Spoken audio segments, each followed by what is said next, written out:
никогда бітпейді. Никогда. Еще қашан бітеді, қашан бітпейді ол. Қандай соғыс екен білесіз? Еркек пен әйелдің соғысы.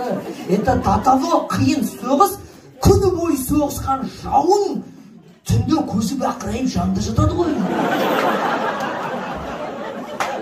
Қара, иманшысы ойлашы, қара, өзің елестетші, қара. Сенің, қазақ айтады, қатын дұшпан деп жай айтпаған. Сенің жауың ойлашы, сені жанында жатыр. Еще тірі. Не ат ұстай алмайсың, не пленға алмайсың. Отыр ғой міне. Қанша ұлы отан соғысының ардагерлері шапалақ ұруға дұқтар жұртты.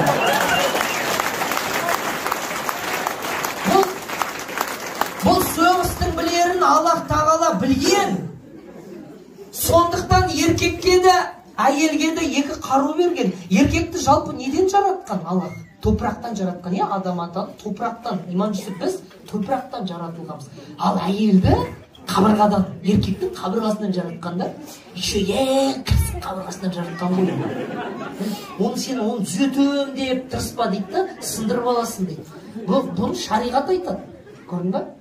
Екеуіне екі қару берген соғысу үшін. Еркекке күш деген қару берген. Күш еркекті ғой. Әйелге күш бермеген. Әйелдің қаруы әйелге көз жасын берген. Көз жас.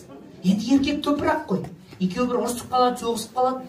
Сол кезде анау жас топ кетеді, топыраққа тамады. Топ кетеді, топыраққа тамады. 5 жылдан кейін ана топырақ уже лай бола бастайды. Пуп-пуп деп оружие ғой, ол оружие ғой. Тама береді, тама береді. 10 жылдан кейін ана топырақ уже саз балшық болады. 20 жылдан кейін қарасаң, әйел ана топырақтың үстінде отырып алған, ұнатқан фигурасын істеп отырады. Қорықпайтындар шапалақ ұрып жатыр.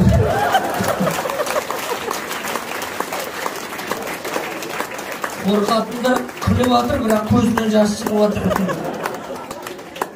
Сондықтан да бұл сөздің астары бар. Мен қазақты жақсы көрем деп жаңа бәкеңіз айтса, айтардай қазақтың әр сөз, бір ауыз сөзбен қазақ тәрбиелеген. Соның бірі Иманжүсіп. Не деген қазақ? Қыздың көз жасына қалма деген. Яғни әйеліңді жылатпа.